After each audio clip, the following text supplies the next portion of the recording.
राम राम दोस्तों। कैसे हैं आप? हम भी अच्छे हैं, आपके स्नेह प्यार और ईश्वर की कृपा से। आज बात करते हैं दोस्तों, इस विषय पर बात तो कई बार हो चुकी है, काफ़ी लोग चर्चा करते हैं कि ज़िंदगी में हमें बैलेंस बहुत ज़रूरी है, कमाने में भी और ज़िंदगी को एंजॉय करने में भी। लेकिन कभी-कभी लगता है कि लोगों को या तो समझ में नहीं आ रहा है या समझाने की प्रक्रिया अधूरी है, अभी लगातार इसमें समझाने की क्रिया को जारी रखना होगा। क्योंकि लोग जो कमाने लग रहे हैं वो कमाते ही रहते हैं, और जो लाइफ़ को अपनी एन्जॉय भी करना चाहते हैं तो वो शादी ही नहीं कर रहे हैं, वो लाइफ़ एन्जॉय कर रहे हैं। तो ज़िंदगी का एक हिस्सा अगर हम भरते हैं तो दूसरा खाली हो जाता है। ऐसा क्यों होता है? एक इधर में केस सामने आया था, हमारे हमारे ही जान पहचान में ऐसा केस हुआ था, और उस बच्चे को हम लोग ज़िंदगी मतलब अपनी ज़िंदगी से देख रहे थे। वो बच्चा छोटे से हम लोगों ने उसको बढ़ते देखा, और अब काफ़ी यंग एज का भी हो गया है। तो उस बच्चे को हमेशा सैटिस्फैक्शन नहीं मिलता था। कभी उसको ये चाहिए, कभी वो चाहिए, लेकिन माता-पिता उसकी इच्छा पूरी नहीं कर पाते थे। इकलौता मतलब लड़का ही नहीं, वो इकलौती संतान भी है। तो माता-पिता का भी मन करता रहा कि उसकी हम हर इच्छा को पूरी करें, और इसी चक्कर में वो ज़्यादा मेहनत भी करते थे। माँ भी कमाती थी, पिताजी भी कमाते थे, लेकिन रहे तो मिडिल क्लास। कोशिश करके भी वो बहुत ज़्यादा उसकी इच्छा पूरी नहीं कर पाते थे, तो बहुत इरिटेट रहता था, क्योंकि ज़िद्दी हो गया था। उसकी बात मानते-मानते वो बच्चा जो है काफ़ी ज़िद्दी हो गया था, और हम लोग कह भी नहीं पाते थे ज़्यादा, क्योंकि वो उनकी अपनी अंदर की बात थी और प्रॉब्लम उनकी अपनी थी, उनको नहीं कह सकते थे, क्योंकि काफ़ी प्रार्थना के बाद उनको वो बेटा हुआ था, तो वो उसकी ज़िद सारी पूरी करते थे। अब वो धीरे-धीरे जब उसको समझाना शुरू करें तो यहाँ तक वो कह देता था कि दो आप लोग ज़्यादा क्यों नहीं पैसा कमाते हैं? मैं बड़ा होऊँगा तो मैं इतना कमाऊँगा कि मुझे प्राइस टैग ना देखना पड़े। उसकी मम्मी मेरी फ्रेंड, तो वो कभी-कभी अपने मन की बात कहती थी कि समझ में नहीं आता उसकी इच्छा कैसे पूरी करें, और अब हमें लग रहा है कि उसको ज़िद पूरी करते-करते हम लोगों ने उसको एक मानसिक विकृति की तरफ ढकेल रहे हैं।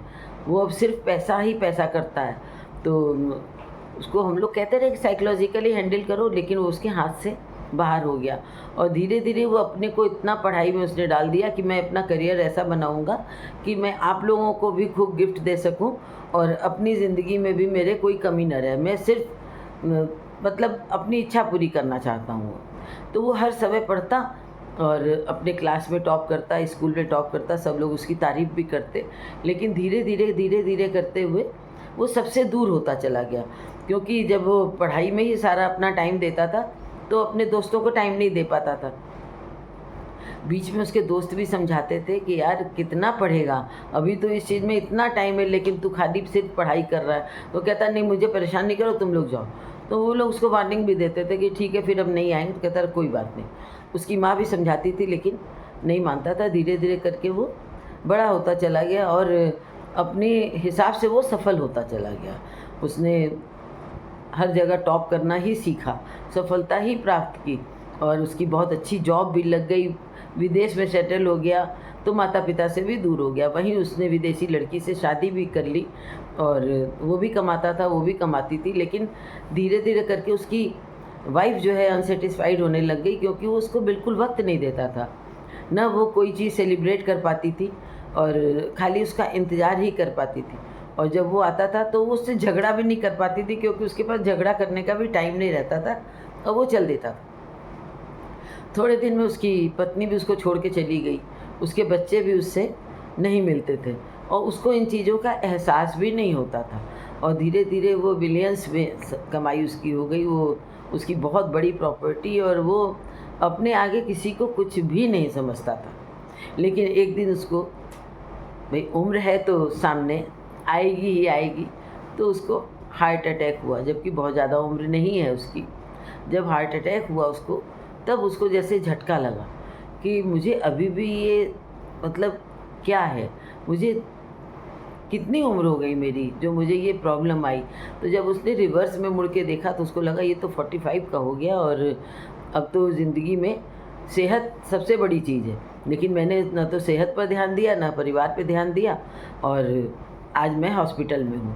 तो डॉक्टर ने उसको समझाया कि आपको बहुत बड़ा अटैक हुआ था और कम एज है इसलिए आप रिकवरी कर सकते हो, लेकिन आपको अपनी लाइफ को प्लान करना होगा। आप इतना समय अब काम में नहीं दे सकते, आप अपनी फैमिली के संग टाइम बिताइए। तो उन्होंने फैमिली के बारे में समझना चाहा तो उसने कहा मेरे परिवार में तो कोई नहीं है, मेरे माता पिता इंडिया में हैं और वाइफ हमको डिवोर्स करके चली गई, बच्चे भी मेरे पास नहीं आते हैं, छोटे हैं लेकिन मिलते नहीं। तो वो बोले आप तो अभी भी कम से कम अपनी फैमिली के पास जा सकते हो, क्योंकि दिल की बीमारी है, वो वातावरण से जाएगी, आपके पैसे से नहीं जाएगी। आपको दवाइयों से ज़्यादा वातावरण की ज़रूरत है, फैमिली की ज़रूरत है। तो उसको ये समझ में आया कि आज क्या हो गया। उसने अपनी माँ को फ़ोन किया तो उसकी माँ भी रो रही थी और जब उसको पता चला कि मेरे बेटे की तबीयत ऐसी है तो उसने कहा मैं तो बेटा तुमसे यही कहती थी कि तुम देखो कि ज़िंदगी में खुशियाँ कहाँ हैं। खुशियाँ सामानों में नहीं हैं, खुशियाँ आसपास के लोगों में है, आसपास के वातावरण में है, दोस्तों में है, प्यार में है, अपनेपन में है, भरोसे में है।